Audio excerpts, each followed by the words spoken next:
안녕하세요. 이원재입니다. 무더운 밤입니다. 끝나지 않을 것 같은 밤입니다. 윤석열 씨가 구속영장 실질심사를 받았습니다. 그리고 지금 서울구치소로 가서 대기실에서 기다리고 있는 가운데 구속영장 실질심사가 계속되고 있고 판사가 영장을 발부해 주실 때까지 우리는 기다리면서 계속 방송을 하고 있습니다. 자, 지금 어떤 상황이 벌어지고 있는지 일단 뉴스토마토 김태형 기자 연결해서 현장의 상황을 물어보겠습니다. 지금 서울구치소에 나가 있습니다. 안녕하세요.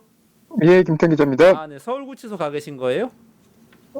네네. 지금 서울구치소 상황은 전달받고 있고요. 제가 아, 서울구치소에 나가 있는 건 아닙니다. 그렇군요. 네. 네네네. 저 지금 구치소 주변 분위기는 어떻다고 합니까? 일단은 구치소 앞에는 윤석열 씨가 들어간 이후에는 소강 상태입니다. 여전히 그 경찰들이 그 배치가 돼서 이 앞에서 일어날 수 있는 사고를 미연에 방지하고 있고요. 윤석열 씨가 들어간 뒤에, 윤석열 씨가 들어가는 과정에서는 윤석열 씨 지지 그 시위하는 사람들과 그리고 윤석열 씨의 이제 반대하는 구속영장이 발부가 돼야 된다고 하는 사람들 간에 약간의 마찰도 있었던 것으로 지금 파악됐습니다. 지지자 반대자들이 다 구치소 주변에 몰려 있고 약간 마찰도 있고 뭐 그런 상황이었군요. 네. 예, 맞습니다. 아까 법원에서 영장 실질심사에서 20분간 윤석열 씨가 최후 진술했다고 보도가 나왔는데요. 그 내용 좀 전해져 있나요? 일단은 윤석열 씨 측 변호인이 그 뒤에 이제 관련된 내용을 풀을 했습니다. 네. 그 보면 이제 뭐 증거 인멸의 우려도 없고 그리고 도주의 우려도 없고 뭐 그런 내용들을 얘기를 했는데요. 뭐 정확하게 윤석열 씨가 어떤 얘기를 했는지는 비공개 이제 그 영장 심사였기 때문에 그 내용은 아직까지는 공개가 되지 않았습니다. 그러면 구속 여부에 대한 판단을 지금 기다리고 있는 거잖아요. 법원이 판단은 언제쯤 나올 걸로 예상이 될까요? 보통 영장 심사가 이제 오후 3시, 4시쯤 끝나게 되면 그날 저녁이나 이르면 이제 이르면 그날 저녁, 그리고 늦어도 음, 새벽에 나온다는 보도들이 나오는데요. 음, 오늘 같은 경우에는 이미 저녁 9시가 넘어서 영장 심사가 끝났기 때문에 음. 오늘 밤에 나오기는 어려운 상태고요. 아, 예, 아마 새벽에 나올 것으로 예상이 됩니다. 다만 아, 그 과거에 여러 이렇게 비슷한 사례들이 몇 번 있었는데요. 예전에 그 조국 전 법무부 장관의 부인 이제 정경심 교수와 관련된 영장 심사가 음. 저녁 늦게 끝난 적이 있었는데 그때는 새벽 4시, 5시에 나왔던 걸로 제가 기억을 하고 있습니다. 네네네네. 그래서 일단은 그 오전에 이제 새벽 그 아침이 밝기 전에 나올 가능성도 배제할 수는 없는 상황입니다. 지금은 좀 새벽에 나올 가능성이 높다 이런 말씀이시네요. 그러면은 만약에 구속영장이 발부가 된다면 지금 네. 대기실에 있는 윤석열 씨는 어떻게 됩니까? 윤석열 씨는 지금은 이제 뭐 수의를 받거나 음, 아니면 정식 입소 절차를 거친 게 아니고요. 영장이 발부가 될 경우에는 윤석열 씨에게 이제 정식 입소 절차가 진행이 되게 됩니다. 음, 그리고 영장이 기각될 경우에는 윤석열 씨가 그 서초구 아크로비스타 관저로 돌아갈 수 있게 되는 겁니다. 그렇군요. 근데 구속되면, 다만, 네네. 네네, 다만 좀 추가로 설명을 드리면, 어, 일단은 구속영장이 발부가 됐을 때 윤석열 씨가 구금될 서울구치소에는 에어컨이 없습니다. 아, 그래서 여름 징역이 이제 어려움이 이미 많이 알려져 있는 사실이고요. 네. 이명박 전 대통령 같은 경우에도 서울 동부구치소 수감 당시에 폭염으로 인한 수면 무호흡증 그리고 당뇨병 아, 악화 등으로 병원에 입원한 적도 있고요. 음, 박근혜 전 대통령도 서울구치소에서 얼린 생수와 선풍기에만 의지해서 음, 폭염을 난 그 경우도 있었는데요. 네네네. 이번 여름이 좀 이르게 빨리 시작이 됐고, 네. 그리고 많이 더운 상황이라서 음. 만약에 이제 그 서울구치소에 이제 수감이 될 경우에는 윤석열 씨는 이 선풍기로만 이 여름을 견뎌내야 되는 상황이 되는 겁니다. 그렇군요. 네, 알겠습니다. 서울구치소에 나가 있는 김태현 기자로부터 말씀드렸습니다. 김태현 기자님 고맙습니다. 네, 감사합니다. 네, 지금 스튜디오로 다시 돌아와서 또 기다리고 계신 박영식 시사 에디터 그리고 임세은 전 청와대 부대변인님. 지금 3시간째 예, 방송하다 밤이 보니까 늦어서. 긴 네. 시간이시겠다 보니까 이해합니다. 네, 네, 반갑습니다. 네. 다시 반갑습니다. 네. 그래서 지금 기다리고 있는데 그 와중에 우리를 화나게 하는 사진이 한 장 나와가지고 아. 이거 한번 좀 보여주세요. 이거 아니 법원에서 나오는 윤석열 씨를 포착한 사진인데요. 이게 지금 많은 분들이 얘기를 하고 계세요. 우리 댓글에도 계속 얘기하고 계신데 주머니에 손 넣고 나왔다는 거예요. 아니 근데 아까도 우리 잠깐 얘기 나왔습니다. 보통 이런 경우에 특히 이제 하이 프로필 많이 알려진 피의자일수록 더 반성하는 모습을 일부러라도 보여서 동정표를 얻으려고라도 하는데 네. 왜 이렇게 이런 태도를 보일까요? 그러니까 저희가 그 앞전 시간에도 말씀드린 대로 그 윤석열이라는 그 존재의 성질머리라는 건 그 우리 일반적인 관점으로 보긴 좀 어려운 것 같아요. 그러니까 내가 어떤 문제에 봉착했을 때 이 문제를 어떻게 해결할 수 있는가, 그리고 이 문제를 해결하기 위해선 내 본의와는 다르지만 어떤 뭐 프리텐딩, 어떤 척이라도 해야 되는가, 네. 이런 사고를 하기 마련인데 본인이 생각하기에는 정말 죄가 하나도 없다라는 태도이잖아요. 저는 정말로 윤석열이 그렇게 생각하고 있을 거라고 봅니다. 보여지는 그대로 네. 윤석열은 아주 국민들이 바라보기에 오만하고 방자하게, 거만하게, 국민들이 지적하는, 특검은 국민들의 요구를 좀 수행하는 기관이고 그 아주 세부적인 혐의들에 대해서는 이미 언론 보도로 다 이루어지고 있는 내용인데 거기에 대해서 다 궤변으로만 늘어놓고 저런 식으로 나왔다라는 건 뭐 인정하지 않겠다라는 것이죠. 그러니까 그렇죠. 이 법원의 심사도 인정하고 싶지 않고 특검의 수사도 인정하지 않는다면 헌법주의자라든지 법치주의자라고 반복할 이유도 없는 거 아니겠습니까? 정말 가관인 게요. 이제 저런 식의 태도를 아마 저는 뭐 1, 2년간은 보여줄 거라고 봐서 구치소에 뭐 미결수 신분으로 또 다시 들어간다고 하더라도 저런 태도는 아마 재판이 끝날 때까지 우리가 감내해야 되는 뭐 과제가 될 것 같습니다. 재판이 끝나면 바뀔까 걱정되는데. 아니야. 윤 소장님 어떻게 보세요? 전혀 안 바뀌고요. 윤석열이 나이가 아마 60 중후반 정도 됐죠? 네. 60년생이니까 네, 이제 네, 중후반 정도 되는 나이인데 60평생 넘게 그렇게 살아온 사람입니다. 네. 그러니까 지금 우리가 기억을 더듬어 보면 윤석열이 대통령 재직했던 시간에도 보면 우리 국민들의 다수 여론들이 있어요. 본인이 어쨌든 0.73%로 승리해서 대통령이라는 권한을 갖게 되었고, 그럼 그 이후에 뭔가 나를 지지하지 않는 사람들도 통합하는 행보들을 보여야 함이 대통령으로서의 하는 역할로서 마땅함에도 불구하고 나를 지지하지 않는 사람은 그냥 죄다 적대시했었습니다. 그냥 다 기억이 나는 장면들이 하나씩 있잖아요. 뭐 예를 들어 선거 결과도 부정하고 네. 본인이 말도 안 되게 무슨 김태우라는 사람 사면까지 시켜서 네, 맞아요. 그 사람이 저질렀던 재보궐선거에 집어넣었는데 당연히 강서구청장.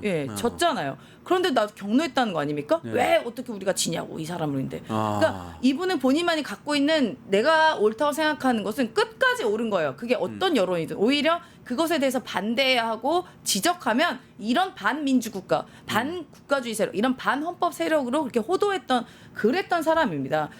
네, 그래서 본인의 지지자 말고는 보이는 게 없어요. 그래서 심지어 이제 윤석열이 파면되고 나서에서의 그런 어떻게 보면 서면 이렇게 편지 같은 것에도 오로지 자기만 바라보는 지지자들에게만 보내는 메시지를 보냈어요. 그렇죠, 맞아요. 예. 그럼 지금까지도 그 행동이 이어지는 게 지금까지 뭐 이명박, 박근혜 뭐 수많은 그 대통령 분들이 수사 선상에 오르고 포토라인에 섰었습니다. 이래저 결과는 어찌할지언정 그래도 아무리 그래도 억울한 점이 있다고 하더라도 뭐 그렇지도 않았지만 그러면 일단 국민께 먼저 인사를 해요. 그렇죠. 포토라인에. 네네. 그리고 한마디도 합니다.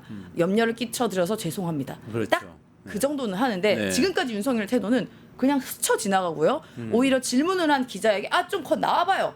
이렇게 밀쳤고 이런 오만한, 저는 오만한 것도 아니고 이건 뭐라 그러지? 그냥 전형적인 강자에게 약하고 약자에게 강한 아주 비겁한 그런 스타일이라고 생각합니다. 그랬던 행동 태도가 저기서 딱 오롯이 나오는 거고요. 지금의 저희 한쪽 주머니에 손 넣는 것은 제가 아까 잠시 앞전에 뭐 말씀드린 것처럼 전형적인 센 척을 하는 건데 본인 지지자에게 보내는 네. 거예요. 그러니까 국민께 보내는 메시지와 태도가 아니라 내 지지자에게 내가 마지막 들어가는 모습에서 뭔가 쭈구리 같이 이렇게 막 이렇게 쭈구리 같이 죄송해서 아이고 뭐 이렇게 약한 모습을 보여주지 않고 네. 나는 건재하고 나는 여전히 당신들을 위해 군림하고 있는 그냥 센 너희들 대통령이야라는 그런 모습을 부각시키고 싶었다. 마지막 모습에서. 그러니까 일부러 저렇게 딱 주머니 찔러서 가는 것이었고요. 그냥 그동안의 외교 현장이나 이런 데서도 봤어도 이 윤석열이라는 내란숙의 피의자는 국내에 있는 사안이나 뭐 노동자나 이런 사람들 항상 뭐라고 약자처럼 보내고 바이든 앞에 가서는 절절절절 길잖아요. 그렇죠. 그 전형적인 이거 방구석 여포고 이런 센 사람 앞에 나가면 이렇게 쑥스러운 새색시가 따로 없잖아요. 근데 이거는 전형적인 이제 센 척하는 거다. 마지막으로 발악하는 거죠. 아니 그러니까 좀 가슴이 철렁하는 게 혹시 서부지법 폭동 사태 같은 거를 또 기대하고 있는 거 아닌가 이런 생각도 드네요. 기대할 겁니다. 기대할 겁니다. 윤석열은. 예. 기대할 거고 그러니까 윤석열의 특징은 일단 뭐가 일이 저지르고 나서 책임지지 않잖아요. 일단 순간은 모면하고 순간은 기분 좋을 수 있어요. 이런 폭도들의 미래와 인생은 생각하지 않고. 그런데 다만 이렇게 부추겨서 내가 나를 지지하는 이렇게 극렬한 사람이 많아라 메시지를 지속적으로 주고 싶어 할 거예요. 그래야지 본인 재판 때도 늘 나와서 또 응원하면 그게 여론이 될 거다 생각하는 착각을 갖고 있는 것이겠죠. 아까 김태형 기자가 서울구치소 주변에도 군중들이 좀 모여 있다고 하는데 좀 걱정이 되네요. 어떤 반응을 보일지. 그러니까요. 뭐 이제 저희는 서부지법 폭동 같은 사태가 두 번 다시 벌어지지 않아야 된다고 생각을 하는 사람들이잖아요. 근데 앞전 시간에도 말씀드렸지만 이 더운 날씨에 이 늦은 시간에도 여전히 윤석열의 이름을 연호하는 분들이라면 극단주의적인 행태를 얼마든지 보일 수 있기 때문에 그 수많은 경력들이 동원돼서 지금 저 현장을 지키고 있다라고 보고요. 과거 대통령들이 구속 심사를 받고 나왔을 때 사례를 우리가 좀 더듬어 보면 박근혜 전 대통령은 당시에 이제 구속 심사를 위해서 집에서 나서는 길에 뭐 지지자들한테 손을 흔들고 미소를 보이긴 했는데요. 심사 끝나고 나와서 사실은 굉장히 피로한 기색과 무표정으로 사실 영혼이 털린 것 같은 모습을 보여준 적이 있어요. 그리고 나서 그 이후에 사법기관의 어떤 법 집행에 대해서도 순응하는 모습을 보여줬습니다. 사실 저런 모습이라는 게 과거에 전두환이 뭐 골목길 설명 같은 거 내고 그랬잖아요. 그렇죠. 골목길 성명 이런 거 내고 투옥된 이후에도 뭐 정치 보복이다 이런 얘기 했던 걸로 기억을 합니다. 근데 종국에는 결국 형에 처해지기 직전까지는 사법부의 결정에 따르겠다라는 표현은 하거든요. 근데 윤석열의 태도를 보건대 저는 전두환보다도 못한 태도이기 때문에 앞으로 판결이 내려져도 사법부조차 무시할 것 같은 아마 유일한 피고인이 되지 않을까. 뭐 저 그런 생각을 합니다. 그러고도 남을 것 같아요. 그러네요. 저는 전두환 씨 고사하고 김일성하고 동급인 것 같아요. 그 남침 전쟁을 일으킨 거잖아요. 그럼 북한하고 전쟁을 일으키려고 한 거잖아요. 맞습니다. 실패했지만 성공했으면 정말 어쩔 뻔했어요. 그런 면에서 우리가 구속영장에 쓰여있던 범죄 혐의들을 다시 한번 좀 짚어봤으면 싶은데 공무원 심의방해, 사후 선포문 작성, 체포방해 지시, 비화본 정보 삭제 지시, 계엄 관련 허위 공보 이런 이야기들이 다 들어있어요. 그래서 아까 시간에 좀 짚어봤던 게 이 앞에 있는 것들 당연히 문제가 되는 것이지만 체포 방해 지시는 직접적으로 지금 바로 구속할 수 있는 사유가 되고 이것 때문에 경찰 쪽의 조사를 받다가 중간에 거부를 한 것도 이걸 물어봐서이다. 사실 그 조사하는 사람을 문제를 삼았지만 실제는 이 체포 방해 지시 얘기가 나오는 순간 이거 바로 구속되겠구나. 영장 바로 들어오겠구나라고 느끼고 거부했다는 이야기도 아까 나눴었습니다. 이런 이야기를 나눴었는데 근데 방금 말씀하신 그 체포 방해와 관련돼서 조사 받다가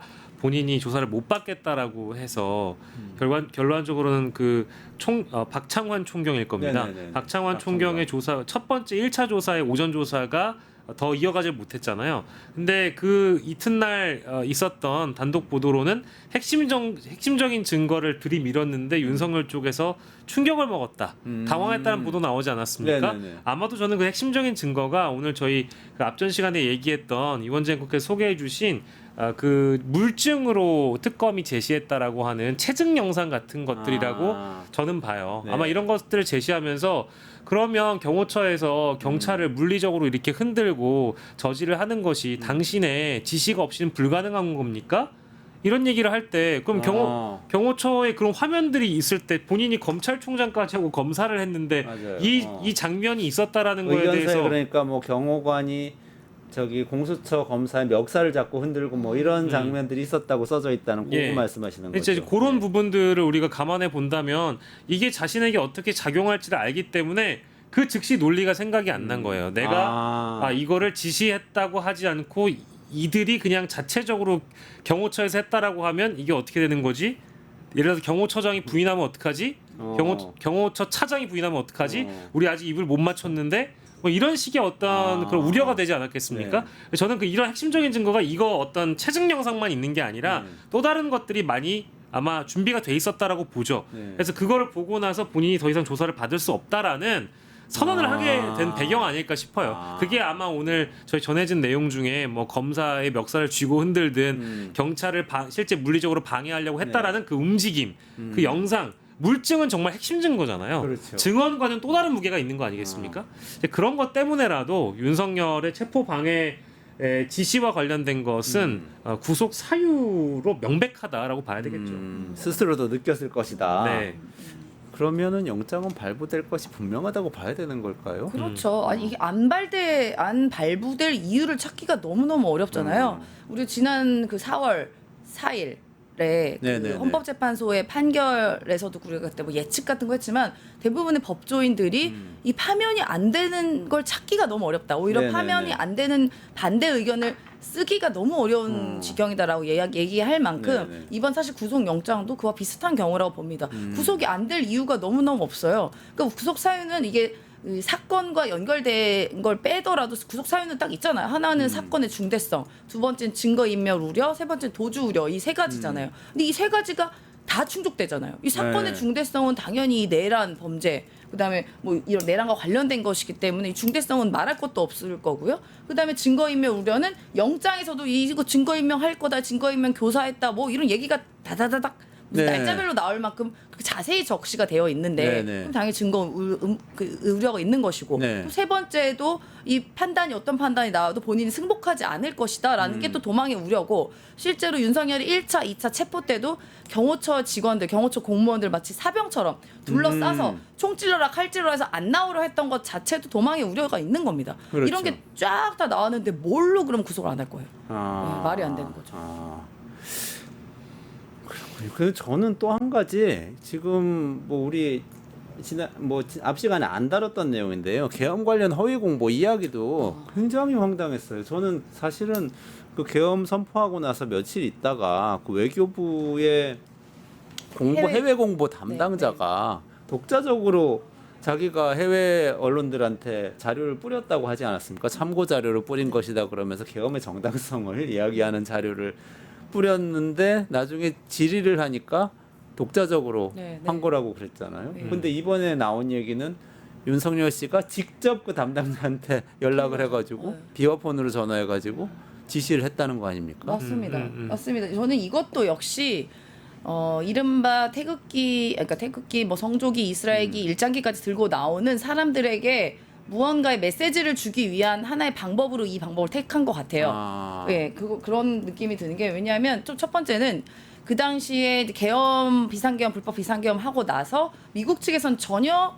통보받은 바 없고 네. 알지도 못하고 동의된 바도 없고 실제로 관련돼서 외교 쪽 관계자에게 계속 전화를 했는데도 전화 연결이 전혀 안 됐다는 거 아니겠습니까? 그렇죠, 네네. 예, 그래서 미국 측에서 굉장히 불쾌했다라는 얘기가 뭐 다수의 외신을 통해서도 나오고 실제로 네. 미국의 대사관 쪽에서도 흘러 나왔어요. 근데 이들 이른바 윤석열을 지지하는 그 소위 한중 같은 사람들은 또 미국이라면 엄청나게 칭송합니다. 그렇죠. 네. 예, 미국만 하면 껌뻑 죽어요. 네. 그래서 마치 윤석열이 체포 뭐 당해도 뭐 미국의 KFC가 도와줄 거다. 뭐 CAI가 도와줄 거다. 뭐 이런 얘기를 했었잖아요. 그 미국에 굉장히 맹신을 하고 있는 이런 사람들인데 그럼 외신에서 예를 들어서 그러니까 외신은 소위 말하면 되게 그 신뢰 있는 외신이라고 하는 쪽, 뭐 CNN이나 뭐 이런 데 있잖아요. 유명한데 NBC 이런 데다가 이거 계엄이 정당했다는 식의 언론 발표가 나면 또 그걸 엄청나게 확대 재생산할 겁니다. 그러면 또 다른 여론 형성이 또 되는 것이죠. 저는 그거의 한 방법으로 이번에 허위 공보도 그런 차원에서 했다고 봅니다. 그리고 실제로 이 미국에서 만든 소위 말 가짜 뉴스라고 하는 미국발 가짜 뉴스 같은 게 이 극우 세력들에게 엄청 뿌려졌어요. 윤석열은 죄가 없고 정당했고 뭐 미국에서도 이거에 대해서 응원하고 있고 구속 안 되게 도와줄 거다. 뭐 이런 말도 안 되는 그 언론 보도 그것도 미국판 찌라시라고 하긴 하던데 그게 극우들 사이에서 돌면서 야 거봐 미국이 윤석열 지지한다라는 거를 엄청나게 퍼뜨렸거든요. 저는 그 한 방법이라고 봅니다. 이것도. 그러니까 이게 근데 이 사건 자체가 윤석열이 숨길래야 숨길 수가 없는 사건이거든요. 왜냐하면 아까 말씀하신 해외 공보 비서관이 아마 하태원 씨일 거예요. 네네네. 근데 하태원 비서관이 윤석열에게 비화폰으로 지시를 받고 나서 이 내용을 공유한 사람이 또 있거든요. 외교부 부대변인도 사실 같이 그 같은 내용을 제가 공유를 받고 음. 외신에게 또 설명을 한 걸로 알고 있기 때문에 네. 보통 이제 이런 사건의 경우에 둘만의 관계에서 이루어진 사건이라면 둘이 입을 맞추면 상관이 없는데 네. 한 명이 더 있는 거잖아요. 네. 유창호 당시 외교부 부대변인도 뭐 CNN이라든지 다른 외신들에게 마찬가지로 이런 내용을 배포했다라고 하니까 네. 이 내용을 숨기기가 어려울 겁니다. 뭐 당장은 지금 뭐 부인할 수 있다고는 하더라도 여기 지금 실제 그 외신의 내용을 전달받은 언론사 이름들이 다 유수의 그 맞아요. 언론사잖아요. 네. AP, 뉴욕타임스, 네. AFP, 뭐 아사히 신문, 요미우리 다 있거든요. 네. 이거는 뭐 사실 특검이 굳이 조사를 체계적으로 하지 않아도 그냥 언론사에게 전화 한 통이면 알 수 있는 내용이어서 이거를 굳이 숨길래야 숨길 수도 없고 만약 이것을 부인한다라고 한다면 마찬가지로 이것도 구속 사유가 되는 것이죠. 아, 그렇죠. 그럼 구속 사유가 계속 쌓이고 쌓이는데. 아니 저희는 무슨 얘기를 하더라도 구속 사유가 지금 아닌 게 없어서 아닌 게 없어요. 사실 구속 청구의 그 배경이 될 만한 사건들에 대한 이 사실관계가 그냥 곧 청구 사유가 돼버렸고 또 발부 사유가 되기 때문에 이거를 굉장히 그럴듯하게 설명하기가 어렵습니다. 왜냐하면 정말 뭐랄까 내란 특검 쪽에서 사실관계와 법리적인 설명을 탄탄히 해놨기 때문에 이게 있는 그대로만 설명드려도 네, 네. 국민들 절대 다수가 듣고 아 이거는 뭐 명백하다라고 다들 고개를 끄덕일 만한 사안이기 때문에 네. 뭐 더 이제 첨언하기가 어려운 내용들도 많죠. 최근에 다른 주요 종사자들 여인영, 노상원, 문상호 이런 사람들도 재구속됐잖아요. 네. 그러면 그쪽에서 나온 수사 결과들도 이 윤석열 씨 구속에 영향을 더 끼칠 수 있다 이렇게 볼 수도 있는 걸까요? 저도 당연히 그럴 거라고 생각이 듭니다. 그리고 아마 이제 그 재구속된 그 분들도 이제는 윤석열을 버렸을 겁니다. 아마 진작 버렸을 거예요.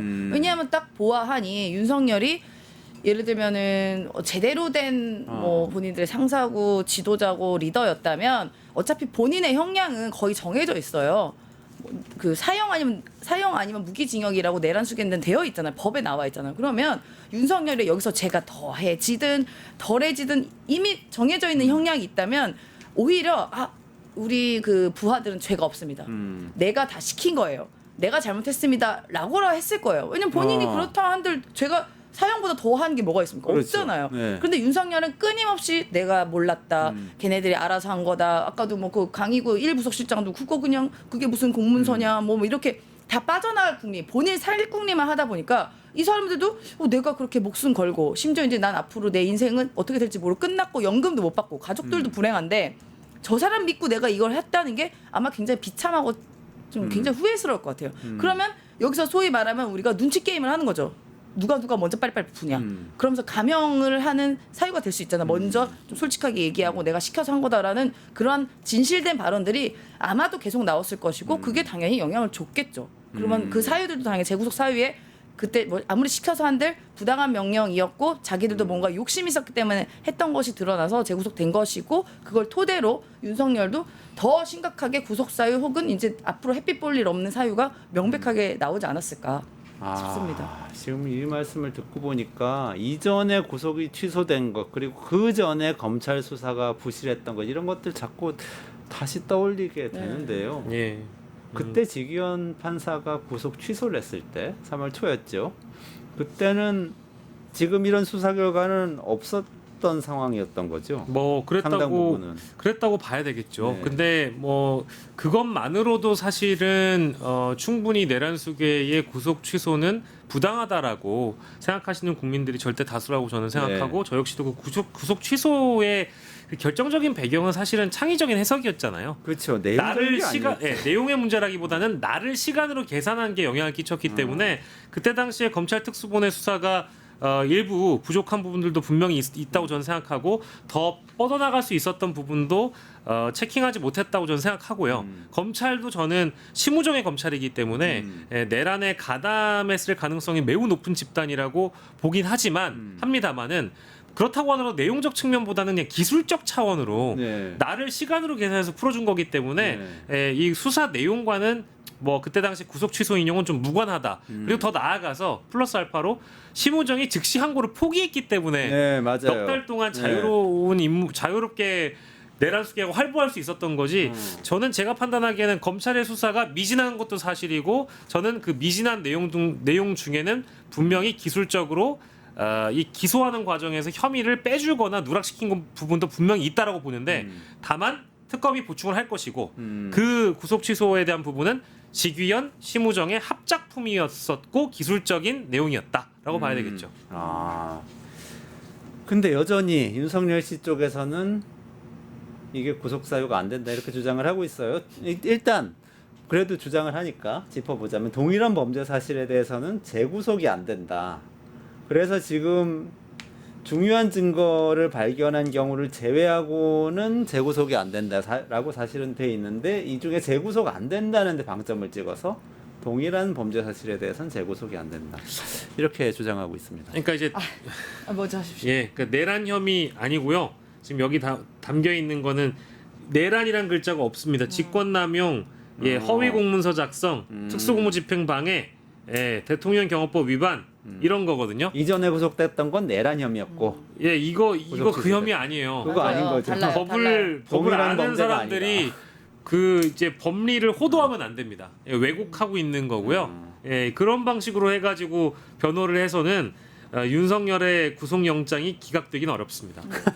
이거 왜냐면 변호사 평가. 이거 변호사들이 너무 좀 무책임한 거예요. 이거 사실은 우리 이원재 앵커님도 얘기 듣고 나서 너무 황당하잖아요. 그러니까 그 동종의 범죄로 재구속 안 되는 거 알죠? 국민들도 다 알아요. 이제 우리 국민들이 굉장히 법 공부 많이 했어요. 법 공부 많이 했습니다. 헌법 공부, 형사법 공부, 온갖 공부를 다 했던 분인데 내란 혐의로 구속된 걸 풀어준 게 직위원이고 이번에 특검에서 영장을 집어넣은 건 5가지의 다른 혐의잖아요. 지금 저기 어떤 글자가 내란이라고 적혀 내란이 있습니까? 없어요. 없습니다. 내란이 없어요. 없어요. 내란 행위의 일부분들, 어. 내란 행위의 조각조각들을 쪼개가지고 특검이 혐의로 제기한 겁니다.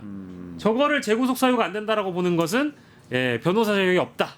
아. 안타깝습니다. 심지어 이제 저 사유뿐만이 아니라 윤석열 측에서 이야기하는 것은 우리가 특검의 수사에 적극적으로 지금 임하고 있는데 내가 어떻게 도망을 가겠냐, 특검 가란 대로 다 오란 대로 오지 않았냐라고 이야기를 해요. 그러니까 근데 또 이 말이 좀 두 가지를 제가 지적을 안 할 수가 없는 게 특검에 꼬박꼬박 갔다고 하는데 본인들이 특검이 불법이라고 얘기합니다. 네, 이거 뭐 잘못된 네, 네. 특검이라고 얘기 계속 주장하잖아요. 잘못됐고 정말 불법이라 생각하면 안 나와야 맞죠. 근데 따박따박 맞춰서 나오고 심지어 이제 오늘 영장 실질 심사에 출석도 2시 15분이라는 되게 희한한 시간인데도 딱 제 시간이 왔잖아요. 네. 그러니까 뉴스에서 윤석열 제 시간 도착이 뉴스가 나왔습니다. 진짜 출근도 제 시간에 못 하시던 분이 네. 아주 성실하게 나오셨네요. 네, 성실하게 나왔었고 그리고 두 번째는 본인이 뭐 특검에 협조했다고 하는데 그 시간 갖고 또 계속 실랑이 했잖아요. 나 9시 싫어. 10시 나올래. 나 내일 못 나와. 5일날 나올래. 뭐 계속 이러면서 실랑이 친 게 특검 입장에서는 이게 계속 뭔가 증거인멸을 하는 시간 버는 거 아니야? 라는 생각할 수 있게 충분한 것이죠. 그렇죠. 예, 그 시간에 그렇죠. 대한 조정을 한 것도. 그래서 저는 이 문제도 아무리 윤석열 측에서 특검을 협조한다 말은 한들 이런 두 가지 모순되는 일 때문에 이것도 불가능하다. 연막이 불가능하다. 그러니까 증거인멸, 도주 우려 이런 것들이 이제 사실은 구속의 그렇죠. 중요한 사유가 되는 거죠. 네, 그걸 네. 지적을 해주신 것이고, 그러고 보니까 그러네요. 지금 그 윤석열 전 대통령 측에서 김홍일, 최명성, 송진호, 배보윤, 김계리, 최지우, 유정화 변호사가 출석을 했는데 이 법률 대리인단이 재구속 안 된다는 이 주장을 하면서 이렇게 얘기를 했어요. 국무회의 심의 방해, 허위 공문서 작성, 비화폰 통화 내역 관련 행위는 내란 혐의와 동시 또는 수단 결과의 관계에 의한 행위다. 그래서 재구속 제한 사유다라고 했는데 딱 보니까 체포 방해 지시는 없네요. 체포 방해 지시는 그러니까 말장난하고 있다는 생각이. 특수공무집행 방해 자기들도 직권남용 이거는 네. 자기들로 못해. 차마 여기다 못 넣었어요. 자기들도 힘들 겁니다. 뭔가 쉴드는 쳐야 되고 뭔가 아니라는 건 보여주긴 해야 되는데 이게 뭐가 안 되잖아요. 아무리 해도. 쉽지 않네. 그러니까 이제 내란죄로 구속이 됐지만 내란 행위로 볼 수 있는 사유들은 재구속 사유가 될 수 없다라고 뭐 이런 얘기를 하고 싶었던 네. 것 같아요. 네, 네, 네. 근데 그 얘기는 했지만 다른 부분들 완벽하게 다른 혐의들 직권남용이라든지 네. 체포영장 집행 저지라든지 이런 부분에 대해서 언급을 안 하잖아요. 아, 그래서 그 체포영장 집행 저지와 관련돼서 조사를 계속 피하고 싶었던 거고 완벽하게 네. 다른 혐의다 보니까 그거에 대해서 대응하기가 어렵다라는 걸 변호사들도 어쨌든 알고 있었다는 거겠죠. 하지만 말을 만들어내느라고 굉장히 고생하신 변호인 6분인가요? 7분에게 아무튼 뭐 그 노고를 치아드리고 싶습니다만 이 변호사는 결국 실력으로 얘기하는 거잖아요. 변론 실력으로 얘기하는 것이고 네. 결과로 입증해야 되는데 오늘 영장이 만약에 발부되면 그 17분은 아무튼 변호사로서의 활동이라는 게 참 그동안 어땠는지 대충 감은 잡힙니다. 근데 애초에 근데 이 7분이 다 해당되는 건지 모르겠지만 사실 윤석열 그 헌재 판결이라던가 여러 가지 재판에서 사실 변호사들 약간 엑스맨 아니냐는 얘기가 나왔었거든요. 맞아. 네, 그랬었어요. 그 변호사들이 결코 도움이 안 돼요. 돈 받을 거 맞아? 막 이런 얘기도 윤석열한테. 나오고. 그래서 진짜 정말 이거 제대로 수임료는 줬나 싶은 의심이 듭니다. 저 일부러 저러나 이런 생각도 들었어요. 이번에도 어떻게 보면 영장 흘렸다는 게 변호인 단에서 했다는 얘기가 나오는 거 보면 이건 진짜 맘 놓고 일부러 엑스맨 짓 하나 윤석열 끈 떨어졌으니까. 이러다 나중에 윤석열 씨가 변호사들한테 또 법적인 사법 조치를 하는 거 아닌가? 피해 보상 요구하는 거 아닌가? 뭐 그런 거 아닌가 하는 그러니까 생각이 들죠. 이게 사실은 그 윤석열이 그 과거에 대통령이었을 때 국무위원들을 선택하는 기준도 약간 파이터 기질이 있는 사람을 좋아했던 걸로 다들 알려져 네네. 있잖아요. 그러니까 즉 국회에 나가서 민주당을 상대할 때 잘 싸울 수 있는 행동주의에 입각한 공격을 잘하는 국무위원들을 좋아했던 걸로 알고 있는데 그러다 보니까 변호인들을 다루는 기술도 내가 당신들한테 수임을 맡겼으니까 나를 위해 싸워줘야 된다. 한마디로 전사 같은 개념을 자꾸 이렇게 주장했는지 그냥 외피적으로 언론을 대상으로 했을 때 윤석열의 논리를 그대로 반복하지만 전투적으로 뭔가 이렇게 보여질 만한 것들만 강조하지 않았는가. 그러다 보니까 논리와 법리를 챙기는 것보다는 어떻게 들었을 때 뭔가 누군가가 그럴듯하게 들리는 정도의 말장난만 했지 실제 법리와 논리를 갖추지 못했던 이런 변론이 나온 게 아닐까. 이제 그런 배경이 있었던 것 같습니다. 네. 전혀 동일한 범죄 사실 아니고 증거인멸 우려도 있고 그래서 구속사유가 분명히 될 것이다. 두 분 다 말씀 주셨는데 그 얘기하면서 하나 빠져 있는 거 체포영장 집행 방해 혐의라고 제가 말씀드렸잖아요. 예. 근데 거기에 대해서는 또 사실은 또 얘기를 하긴 했습니다. 뭐라고 했냐면 체포영장 집행 방해 혐의에서 대통령이 경호 방법을 지시하지는 않았다. 그러니까 경호관들한테 이 체포영장 집행을 막으라고 지시를 하지 않았다고는 하지 않고 경호하는 방법을 정확하게 구체적으로 지시한 것은 아니다. 참 대단한 말장난이네요. 이런 말장난들을 듣고 또 이거를 또 성심성의껏 반박하려고 하니까 판사님이 굉장히 스트레스를 받으셨을 것 같아요. 그럴 것 아니 같아요. 이거 우리가 무슨 고등학교 때나 이럴 때 수능 볼 때 이렇게 옛날에 시조 있잖아요. 네. 그 시조에 담긴 의미를 막 이렇게 해석하는 게 문제가 많지 않았겠습니까? 네네네. 그러니까 그냥 딱 주어진 다이렉트하게 와닿는 게 아니라 네. 이 의미는 원래 뭐 떠나간 사람에 대한 뭐 그리움이다 뭐 이런 거 막 해석하잖아. 지금 무슨 내가 시 해석하는 것도 아니고 이 윤석열의 말 한마디 발언에 이렇게 해석의 여지가 많은 게 이래서 더 구속 사유가 있는 거예요. 이게 법적 용어는 명확해야 될 거 아닙니까? 네. 내가 무슨 해석의 여지가 필요가 없는 거잖아요. 이게 법리에 부합하냐의 여부를 따져야 되는데 경호 방법을 지시하진 않았다. 그럼 뭘 했다는 거예요? 그럼 경호관들이 국가 공무원이고 이분들은 기본적으로 국가 공무원들이 처음에 교육받고 뭐 할 때는 절대로 내 권한을 벗어난 일을 하지 않아요. 그렇게 되면 사고가 납니다. 그거를 벗어난 일을 하는 경우에는 상부의 지시가 있지 않고는 하기가 어렵습니다. 그럼 상부는 그걸 책임을 지겠다는 얘기를 듣기 때문에 할 수가 있는 것이거든요. 그래서 저는 분명히 이 방법도 뭐 총 얘기 나오고 칼 얘기 나오고 심지어 녹취도 나왔잖아. 김건희 씨 녹취가. 네. 김건희 씨가 김성훈 경호차장한테 부위가 지금 걱정이 많은데 그러니까 잡혀갈까 봐 걱정 많으니까 좀 경호 네. 제대로 해라. 네. 그런 얘기를 하니까 김성훈 차장이 걱정 마십시오. 제가 뭐 무조건 지키겠습니다 했던 녹취까지 나온 상황인데 네. 그러면 저는 이거 분명 녹취 있을 거라 보거든요. 윤석열이 뭔가 지시했던 것 누군가는 갖고 녹음했거나 있을 거예요. 기록이 있거나 할 거예요. 그런데 또 이렇게 또 거짓말을 한다? 그러니까 분명히 경호 방법을 지시하지 않았다는 얘기는 무언가 지시한 내용은 있어. 그런데 구체적으로 누가 경찰이 10명 오면 네가 그땐 총을 쏴가지고 그때는 칼을 써. 이렇게는 안 하죠 대통령이. 넌지시 이야기하죠. 넌지시. 니네 무기 있지 않냐? 그래도 경찰 오면 니네 무기가 있으니까 좀 나 보여주는 무기 좀 써야 되는 거냐 이런 식으로 얘기를 했겠죠. 근데 이걸 이렇게 빠져나간다 생각하는 거야?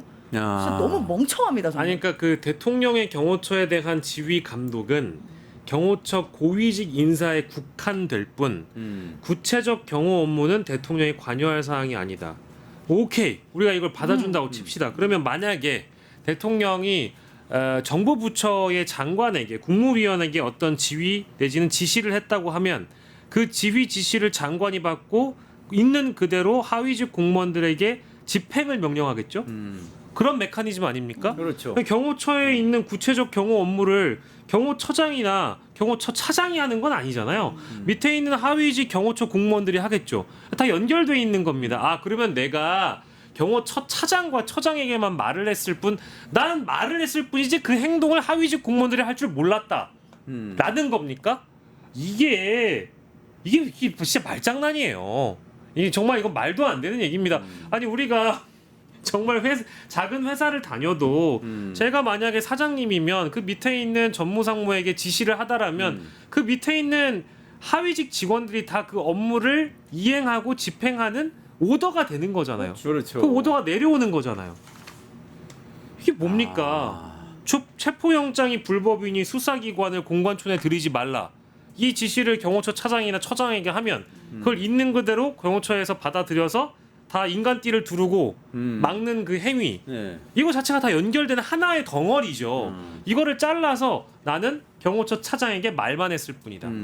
나는 지휘 감독을 그 사람만 했을 뿐이다. 그 밑에 있는 사람들이 한 행위는 나와는 무관하다.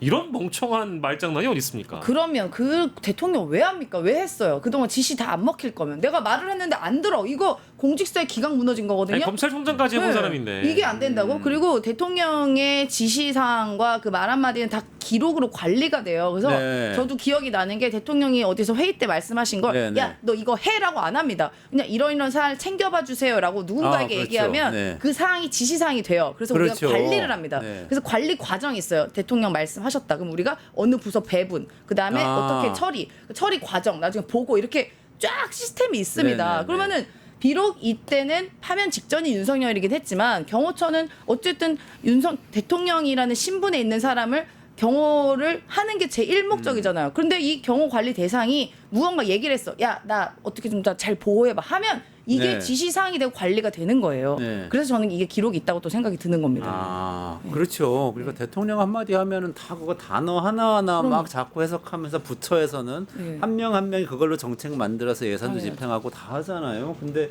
지금 이거는 그래서 게다가 그리고 뭐 그걸 다 받아준다고 하더라도 총을 보여줘라 이런 얘기를 한 거 아닙니까? 총을 보여주면 겁을 먹을 겁니다. 실제 보여주고 다녔잖아요. 그걸 네, 보여줬잖아요. 아니, 정확하게 이렇게 얘기했어요. 특공대 기동대가 들어온다는데 걔들 총 쏠 실력도 없다. 경찰은 전문성도 없고 총은 경호관들이 잘 쏜다.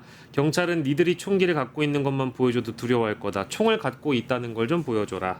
아, 이거죠 뭐. 이런 얘기를 구체적인 방법이잖아. 그건. 그럼요. 그러니까 갖고 있다는 걸 보여주라고 지시한 거잖아요. 그렇죠. 지시한 거죠. 그거를 그냥 난 보여주라고 한 거 뿐이지. 그걸로 쏘란 막으라는 얘기는 건 아니. 쏘란 얘기는 안 했어 이건가? 그러면 그걸 통해서 저지하라는 얘기는 아니었다. 그냥 보여만 좀 라고 자랑만 해. 주장을 하려는 것 그 같은데 이거는 너무 말이 안 돼. 나 총 있다로 자랑하라는 얘기인 거야 뭐야 그러면? 이거는 말도 안 되는 얘기인 것 같아요. 아 나 지금 너무 그러니까 너무 수준 떨어져서 뭐 이거는 그냥 정말 패급이었습니다. 패급 윤석열은요. 또 한 가지 또 역공을 하겠다고 한 게 있는데 이것도 좀 여쭤보고 싶어요. 그러니까 지금 특검에서 한 얘기 중에서 윤 전 대통령이 이 주변의 사건 관련자들 회유 압박을 했다 이런 의혹을 제기를 하고 있는데 윤석열 씨는 특검이 나를 10차례나 소환하면서 진술 번복을 유도했다 이렇게 얘기했습니다. 진술 번복 유도했으면 그 조서에 다 확인하잖아요. 네. 이렇게 질문하고 대답한 거 나중에 다 확인하고 지장까지 다 찍거든요. 그럼 그거 하지 말았어야죠. 나는 진술을 유도받았다. 진술 번복을 유도받았다로 얘기하면 지금 특검 조사에서 몇 시간 5시간 넘게 밥도 안 먹으면서까지 조서 다 확인한 거 아닙니까? 그 조서에 지장 찍으면 안 되는 거예요, 본인이. 그리고 특검이 또 경호처 간부들의 진술 번복을 유도한 거 아니냐. 또 이런 이야기도 같이 하고 있어요. 아, 뭐 증거를 대라 그래요? 진술 번복을 유도했다라기보다는 당신의 변호인이 그러니까 공동 변호를 맡고 있는 모 변호사가 이 조사실을 나가자마자 당신과 연관돼 있는 부하 피의자들이 내란에 가담한 것으로 보이는 공동 정범들이 말을 바꿨다. 라고 보는 게 맞죠. 그 진술 이거 이제 관련 보도나 뭐 특검 쪽에서 나오는 내용을 들여다보면은 김성훈의 경우에는 변호인이 나가니까 진술을 바꿨다라는 거 아닙니까? 그러니까 윤석열이 시켜서 한 거다라는 네네네. 진술이 바뀌었다는 거잖아요. 네. 그리고 강의구의 경우에는 반대예요. 오히려 이전 조사에서는 더 검찰 조사나 이런 쪽이 협조적이었는데 특검 조사로 와서는 윤석열의 변호인이 입회하자마자 더 윤석열을 두둔하고 비호하는 쪽으로 진술을 정반대로 바꿨다라는 거 아닙니까? 다른 성격의 것이에요. 강의구 부속실장과 김성훈의 네. 경우에 좀 다른데 네. 어쨌든 공통점은 변호인이 입회를 하면서 진술이 달라졌다라는 건 이게 번복을 유도했다라기보다는 변호인의 유무 때문에 그동안 피의자들이 진술이 달라진 겁니다. 네. 이건 좀 확실히 했으면 좋겠는데 이것도 좀 피해 가려고 희한한 생각을 하고 있다는 생각이 드네요. 그런 게 계속돼요. 계속되는데 또 하나는 도주 우려가 없다 이렇게 주장하는 부분인데요. 도주 우려라는 것이 구속영장 발부의 일반적인 굉장히 중요한 원칙이잖아요. 증거인멸, 도주 우려 때문에 구속한다. 불구속 수사가 원칙이다. 그러면서 계속해서 인권에 대한 얘기를 이제 윤석열 씨가 하고 있는데 하면서 이 부분은 대통령직에서 물러났기 때문에 나는 아무 힘이 없고 그래서 도주할 수 있다는 것은 상식에 부합하지 않는다. 이렇게 주장했습니다. 아니 그동안 본인이 검사 시절에 했던 행위들 좀 되돌아봤으면 좋겠고요. 일단 본인이 서울중앙지검 검찰 시절에서도 구속영장이 기각이 몇 번 난 적이 있었어요. 네. 그러니까 10번 넘게 공개 비판 입장문을 냈을 정도로 네. 이 검사 윤석열은 구속 수사가 굉장히 중요한 것이다라고 필요성을 굉장히 강조했었고 또 하나는 윤석열이 이제 국정원 정치개입 사건 이 수사했던 그 과정이 있었는데 거기서 사건된 관련인이 좀 스스로 목숨을 좀 끊었습니다. 구속영장 앞두고. 그런 그런데 일도 있었군요. 그래서 그때 이제 과잉 수사다라는 비판이 나왔을 때 그때 윤석열이 뭐라고 했냐면 그게 그 사람 죽은 게 뭐 나랑 무슨 상관이야? 걸릴 게 또 있나 보지 뭐 이런 식의 반응이 왔어요. 그 숨지는 건 장사자 탓이지 이런 식의 말도 했을 만큼 이렇게 무리하게 구속영장 청구도 하고 무리하게 수사를 했던 게 검사 윤석열입니다. 근데 인권 얘기하는 게 이게 윤석열이 할 말은 아니에요. 적어도 가장 전문가, 가장 구속 수사를 원칙으로 하고 이게 구속을 굳이 하지 않아도 되는 아픈 사람까지 막 했던 게 윤석열인데 어디 와서 지금 인권 타령하고 있습니까? 뭐 도주 네네. 우려를 얘기하고 있어요 지금. 그게 이제 법률상으로 봤을 때 도주의 우려라고 그 사유로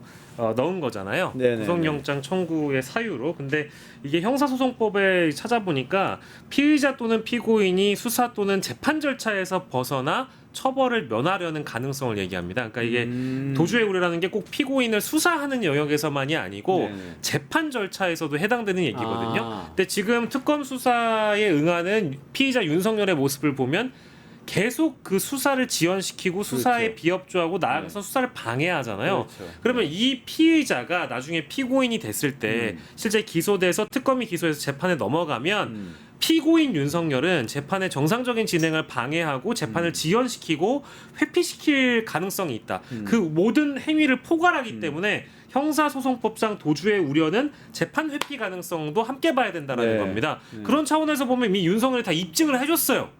다 입증을 해줬습니다. 윤석열은 수사를 지연시키는 모습을 봤을 때 재판의 정상적인 진행도 회피할 가능성이 높다. 재판 네. 지연도 함께 할 것이다. 그래서 저는 도주의 우려라고 썼기 때문에 네. 윤석열이 그런 식으로 우긴다 한들 형소법을 보시라.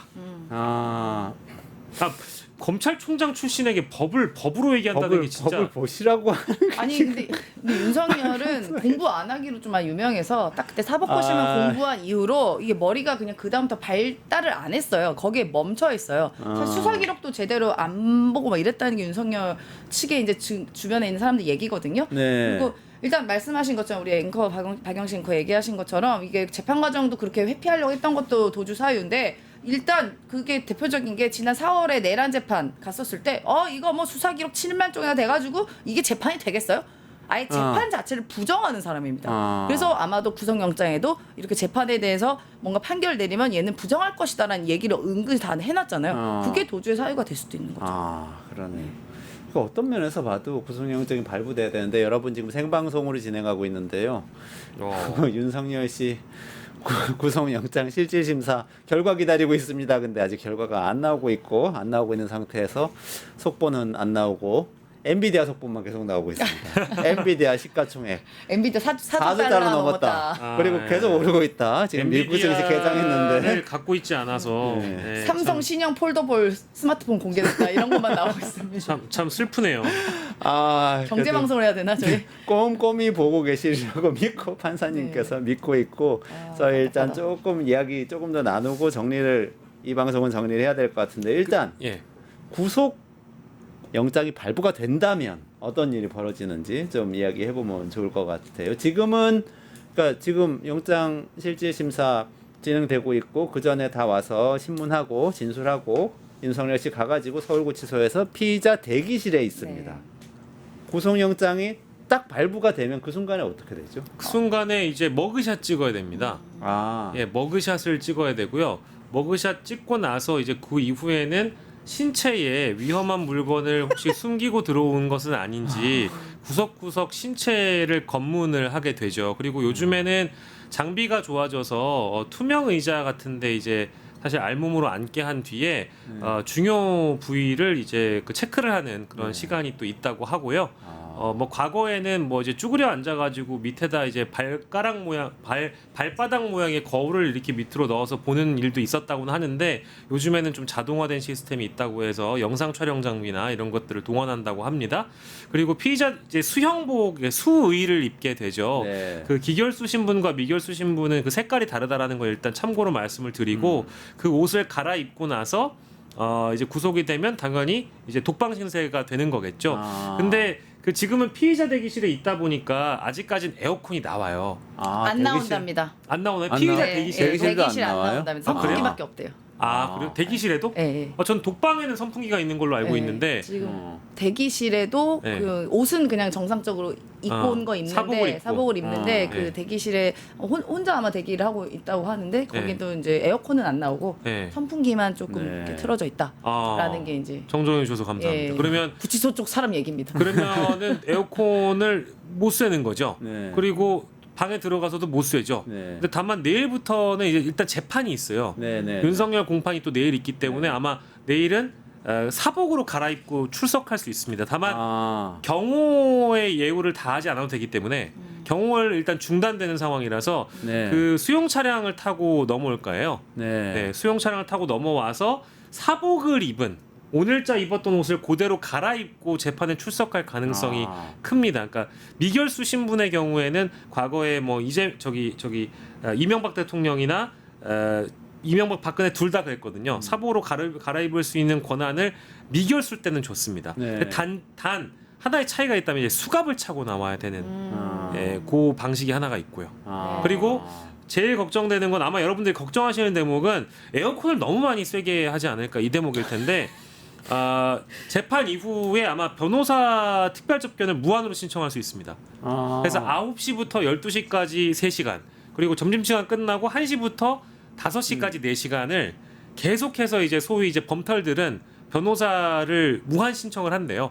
근데 그 변호사 접견실은 에어컨이 빵빵하다고 합니다. 거긴 나옵니다. 아, 그래요? 네, 거긴 나옵니다. 아. 네, 그래서 그런 방법이 있다고 하네요. 네. 아. 네, 저도 주변에 이제 감옥에 계신 분도 계시고 계셨던 네. 분도 계시고 그래서 아니 뭐 나쁜 것 때문에 아니라 다 정치 사범들입니다. 네. 정치 그 네, 수사 네, 네. 구속 수사 때문에 이제 했던 분들이어서 뭐 면회를 가다 보면 이렇게 그런 게 있는데 일단 변호사 접견하는 데는 좀 쾌적해요. 그리고 에어컨도 나오고 추운 예, 경우도 예, 있다고 합니다. 예, 하고 뭐 이렇게 그 마실 것도 좀 있고 예. 하는 경우가 있고 그 나머지 이제 그 묵는 곳은 아마도 굉장히 좀 열악한데 그래도 윤석열은 특별 배우를 받아요. 네. 본인이 다 독방을 쓰는데 보통의 이제 그 수감자들이 6명 정도 쓰는 방에 이제 혼자 있게 되는데요. 그러니까 얼마 전에 그 보석 청구가 돼서 나오신 송영길 대표님이 네네네. 그 서울구치소의 상황을 저한테 잘 얘기해 주셨거든요. 네. 그래서 그 말씀하시기를 얼마 전에 뵀는데 얘기하시기를 일단은 정치범 쪽 가시는 분들은 네. 그 독방을 주로 가게 되고 아마 본인이 묵었던 근처에 묵게 될 거다. 아. 왜냐면 그 당시에도 조국 대표님도 그 근처에 계셨다고 하시더라고요. 네. 그리고 아. 송영길 대표님도 있으셨고 네. 그리고 이제 송영길 대표님이 그 보석돼서 나오시면서 그 교도관 계신 분에게 내가 쓰는 방을 좀 웬만하면 물려줘라. 네. 그랬으면 좋겠다라고 이제 이야기를 하셨다고 해요. 근데 그 방이 일단은 그 층수 중 가장 높은 방이라고 합니다. 그래가지고 여름엔 굉장히 덥대요. 예, 그래서 물려줘라라고 물려줘. 이야기를 그렇게 뭐 농담처럼 이야기는 일단 하셨고요. 일단 2평에서 3평 정도 남짓하고 여름에 지내기는 좀 상당히 어렵다. 그래서 내일 그 목요일이지 않습니까? 네네네. 이제 3분 뒤면 목요일인데요. 내일 일단은 발부가 되면 바로 이제 들어가기 때문에 네. 새벽에 아마 그 옷도 갈아입어야 되고 독방으로 이제 인치가 되겠죠. 네. 아침 식단이 나와 있습니다. 아 그래요? 그래서 아침 식단은 미니 치즈빵 하고요. 찐 감자하고 소금을 주고요. 아 너무 탄수화물 과잉 아니에요? 종합 견과와 가공류를 줍니다. 견과류 주네요. 그 점심은 이제 가공. 윤석열 씨가 좋아하는 찌개인데요. 김치찌개인가요? 된장찌개와 달걀찜, 오이 양파 무침과 배추김치를 드리고요. 그리고 마지막으로는 이제 저녁 식사가 나오는데 콩나물국과 고추장 불고기, 고추 쌈장, 배추김치가 나옵니다. 먹을만 할 것 네, 같아요. 윤석열 씨 맛있게 드시길 바랍니다. 소주는 없습니까? 아 술은 안 됩니다. 술은 절대 반이 불가고요. 아쉽겠다. 이게 이제 뭐 메뉴는 그런 듯 하잖아요. 근데 이제 안에 계셨던 분들이 이야기로는 굉장히 맛이 없다고 합니다. 하지만 네. 그는 먹는 거에 진심이기 진심이죠. 때문에 네. 일단 배고프면 다 먹게 돼 있습니다. 그래서 그렇죠. 내일 아침 식사도 뭐 어쨌든 미니 치즈빵이 막 그렇게 성에 차지는 않을 것 같아요. 감자도 아마 있다잖아요. 일단 치즈빵이 미니여가지고 미니네. 좀 작을 것 같고요. 하나 더 달라면 더 주지 않을까요? 그렇게는 안 되지 않을까요? 그래요? 그래도 대통령인데. 형평성에 또 원칙을 줘야 되기 때문에 종합경과는 뭐 여러분들 아시는 것처럼 그 작은 팩에 작은, 담겨 있는 예, 거 그리고 찐 감자와 소금 잘 찍어 드시고 네, 네. 가공류가 나옵니다. 공유 나오고 그 안에서 변호인 접견을 할 수 있는 거잖아요. 나와야 아니, 돼요. 나와야 따로. 됩니다. 따로 나와야 돼요. 식사 식사를 따로 해야 된다고 하고요. 밥 같이 먹어요. 기억하시겠습니다마는 윤석열이 그 변호인 접견하면서 뭐 도시락 먹었다 이런 얘기가 나왔던 적이 있어요. 그때는 1차 구속대였습니다. 그때는 진짜 원래 그러면 안 되는데 그 안에서 뭐 도시락을 먹었다면 안에 했잖아요. 그랬었죠. 현직 대통령 현직. 신분으로 경호가 되고 뭐 심지어 식사 제공까지 대통령실 쪽에서 제공했다는 특별하게 얘기가 되고. 있었잖아요. 그때는 대통령의 신분이었고 지금은 파면된 윤석열이기 때문에 수용자들과 똑같이 똑같이. 똑같은 대우를 받게 되기 때문에 식사도 따로 해야 된다고 합니다. 그 당시에 이제 1차 구속 때 보면은 1층에서 머물렀다고 하는데 1층을 거의 다 비워놓고 윤석열만 단독으로 쓰고 네. 윤석열 관계자들이 근처에 있었다고 해요. 그럼 이제 1층, 2층, 3층이 있는데 여기가 이제 통으로 연결이 약간 돼 있는데요. 이렇게 3층, 4층에서 이렇게 소리를 지르면 아래까지 들리는 경우가 있다고 합니다. 네네. 예, 그래서 이것도 송영길 대표님 빨인데 같이 구속 기간이 겹치거든요. 윤석열 들어갔을 때 송영길 대표님 계셨을 네, 때랑 네. 그래서 송 대표님은 3층인가에 계셨고 그리고 지금 윤석열은 그 당시 1층에 이제 넓게 썼다고 해요. 뭐 넓게 썼다고 얘기는 하시는데 가서 보지는 못하셨다고 하는데 네. 그렇게 추정이 된다고 하는데 그래서 송 대표님이 맨날 아침마다 일어나서 밑에다 윤석열 대고 소리를 졌답니다. 이 깡패 하면서 소리를 구속되라라고 얘기했다는 송영길 대표님의 말씀이 있었습니다. 네. 하루가 지났습니다. 네. 방송 마무리해야 될 것 같은데. 아니 아직도 안 나왔어요. 네, 아직 안 나왔습니다. 엔비디아 4조 달러 돌파했고요. 시가총액. 그리고 마무리하기 전에 이 말씀 꼭 드리고 싶은데 박정훈 대령 네. 최해병 사건의 박정훈 대령이 내일 국방부에서 기자회견을 연다고 합니다. 무죄 확정 뒤에 예, 예. 첫 기자회견이죠. 만약에 새벽에 윤석열 씨 구속영장이 발부되고 그리고 독방으로 옮기시고 네. 그리고 미니 치즈빵을 드시고 감자랑? 라면 네. 네, 그러면 박정훈 대령이 기자회견을 할 수 있고요. 아. 우리 역사에 또 한 번의 골든 크로스 일어나는 날일 수 있습니다. 굉장히 맞습니다. 오늘과 내일은 사실 오늘 그 항소 취하를 특검에서 했기 때문에 이제 무죄 확정이 된 거고 내일 그래서 기자회견을 하는 거잖아요. 네네네. 그럼 내일 박정훈 대령은 명예회복성의 기자회견을 하고 네. 윤석열은 또 이제 구속이 된 네. 미결수의 신분으로 재판에 참석하는 모습을 볼 수 있다라는 건 그 VIP 경로설로 출발됐습니다마는 그때 당시 굉장히 어려움을 겪으셨던 박정훈 대령의 명예회복이 이뤄짐과 동시에 윤석열의 재구속이라는 정의 구현이 되는 거여서 내일 7월 10 오늘이죠. 7월 10일 목요일은 굉장히 대한민국의 어떤 저스티스 데이가 된다라는 생각이 들고요. 아까 추가적으로 말씀 못 드렸는데 네네. 국민의힘 정점식 의원이 그 흉악범 등 중대범죄 피의자의 신상 정보 공개 실효성을 높이기 위해서 머그샷 공개를 의무화하는 법안을 대표 발의한 적이 있습니다. 아, 그 예전에 예, 2023년 네. 6월인데요. 일명 머그샷 공개법인데 이제 이거와 관련된 사실 논의가 좀 필요한 부분이어가지고 실제 이제 법안이 통과됐는지의 여부는 제가 확인할 수 없습니다만은 국민의힘 정전식 의원의 네. 기준에 따르자면은 네. 원래 윤석열의 머그샷도 공개가 되는 것이 원칙이겠죠. 맞습니다. 네. 그러니까 국민의힘이 그렇게 보니까 성견지명이 또 있었던 것 같아요. 말씀하신 그 정정식 의원도 머그샷 공개 그때 했던 거고, 그리고 이제 앞으로 이제 내란 관련된 재판과 김건희 특검 등등해서 국민의힘 의원들이 줄 소환될 일들이 분명히 있을 겁니다. 네. 일단은 그 당시에 그 표결에 참여 안 했던 107명이 있었는데 그 저희 민생경제연구소에 다 고발했거든요. 네. 내란 공범이다 해서 그런 분들을 시작해서 수사를 해야 되는 일들이 있을 건데 너무나도 현명하게 국민의힘에서 본인들은 불체포 특권을 포기하겠다라는 서약서까지 작성을 했었어요. 그래서 공개가 됐습니다. 네. 예, 그래서 그렇기 때문에 그분들은 안 하겠다 선언하셨으니까 나중에 체포될 일이 생기시면 그냥 깔끔하게 포기하시면 된다. 서명한 사람 중에 윤상현 의원도 있습니다. 있습니다. 네, 가장 빨리 아마도 그 서명이 발효가 될 것 같다는 생각이 바로 듭니다. 딱 갈 수가 있겠네요. 파인마님, 김태호님, 아이고 지민님, 고구마가까님, 박성님, 잼프만세님, 수프리모님 감사합니다. 아이고 라이브 여기 지금까지 시청해 주셨고 진짜 우리 끝내려고 그러니까 갑자기 동접자가 밀려 들어가지고 두 분 또 지금 말씀 터지시고 이 시간에 또 아마 방송을 기다리고 있는 분들도 많을지도 모르겠어요. 그렇죠. 그래서 뉴스토마토에서 맞습니다. 밤새 뻗치기를 하기로 했습니다. 아. 그래서 우리는 패널분들 귀가하셔야 되기 때문에 여기서 보내드리지만 뻗치기 라이브 계속되니까 역사의 골든 크로스를 동시간대 직접 목격을 하시기 바랍니다. 정의와 불의가 골든 크로스 되는 순간. 근데 안타깝다. 난 진짜 좀 보고 싶었거든요. 방송 중에. 방송 중에 네, 대박인데. 방송 중에 보고 싶었어요. 사실 윤석열 그때 파면됐을 때도 생방하면서 봤거든요. 그래서 막 거의 뭐 그때 막 울었는데 지금 울 것 같진 않습니다만. 네, 근데 방송 중에 아까- 하면 참 좋았을 거예요. 아까 신임 변호사님이 슬쩍 얘기하고 가셨는데 네, 네. 아침 7시쯤 될 것 같아요. 그래서 아침 7시요? 일곱 시요? 아침 7시요? 아침 6시 7시면은 7시 예상한다고 이게 아. 지금 상황이 좀 길게 걸리는 상황인 것 그러면은 같다. 뉴스 토마토 아침 뉴스 박지훈 변호사 하는 거기서 아마 거기서 터지면 실시간 좋겠네. 되려나요? 저는 제가 사실 다른 방송에서 시각을 예측을 한 적이 있어요. 네. 12시 반 정도 될 것 같다고. 그래요? 예, 그래서 저는 아마 저희 방송 끝나고 각자 귀가하는 길에 윤석열 구속영장 발부가 될 것 같습니다. 그 좀만 버텨볼까? 지금 여기 계신 제작진분들이 별로 원치 않으시는 말씀을. 보고 싶은데 그래요? 실시간으로. 12시 반까지 갔다가 안 되면 어떡해. 1시까지 기다려. 계속 이제 1시까지 버티고. 계속 연장하다가 저 3시까지 한 적도 있어요. 그러다가 네. 내일 아침에 박지훈 변호사 만나는 거 아니야? 계속 버티다가.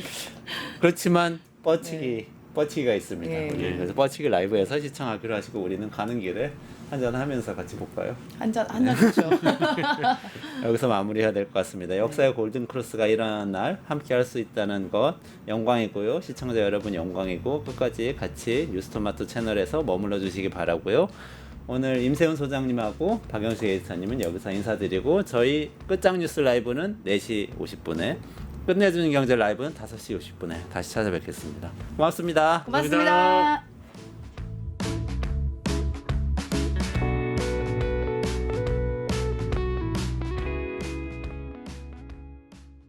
유튜브 구독하고 실시간 채팅과 댓글을 남기시면 매일매일 7,000TTCO를 드립니다.